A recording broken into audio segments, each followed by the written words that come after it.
আগামী 25শে জুন বুধবার দ্বিতীয় টেস্টে সিরিজ নির্ধারণী ম্যাচে মাঠে নামবে বাংলাদেশ দল এবং স্বাগতিক শ্রীলঙ্কা। আর এই দুই দলের মধ্যে দ্বিতীয় টেস্ট ম্যাচ কোন দল জিতে জয়লাভ করবে এবার তারই ভবিষ্যৎবাণী করল জ্যোতিষী টিয়া। দর্শক, গল টেস্টে প্রথম দুই ইনিংসে ব্যাট হাতে রীতিমতো দাপট দেখিয়েছে টাইগার ব্যাটাররা। নাজমুল হোসেন শান্ত, মুশফিকুর রহিম এবং লিটন দাসরা ব্যাট হাতে বড় ইনিংস খেলে দলকে বিশাল সংগ্রহ এনে দিয়েছেন। তবে বোলারদের ব্যর্থতার কারণে শেষ পর্যন্ত গল টেস্ট ড্র হয়েছে। আর আগামী 25শে জুন দ্বিতীয় টেস্টে সিরিজ নির্ধারণী ম্যাচে মাঠে নামবে এই দুই দল। বর্তমানে দুই দলের ব্যাটাররাই ব্যাট হাতে দুর্দান্ত ফর্মে রয়েছে, সেহেতু বলা যাচ্ছে দ্বিতীয় টেস্ট ম্যাচে এই দুই দলের মধ্যে হাড্ডাহাড্ডি লড়াই হবে।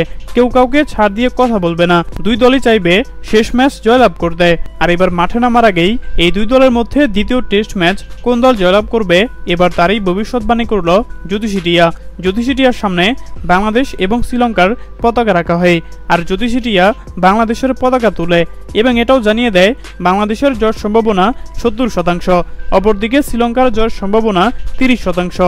তো দর্শক, আপনাদের কি মনে হয়, বাংলাদেশ কি পারবে শ্রীলঙ্কার বিপক্ষে দ্বিতীয় টেস্ট ম্যাচ জয়লাভ করতে? জানিয়ে দিন আপনাদের গুরুত্বপূর্ণ মতামত আমাদের কমেন্ট বক্সে। ধন্যবাদ।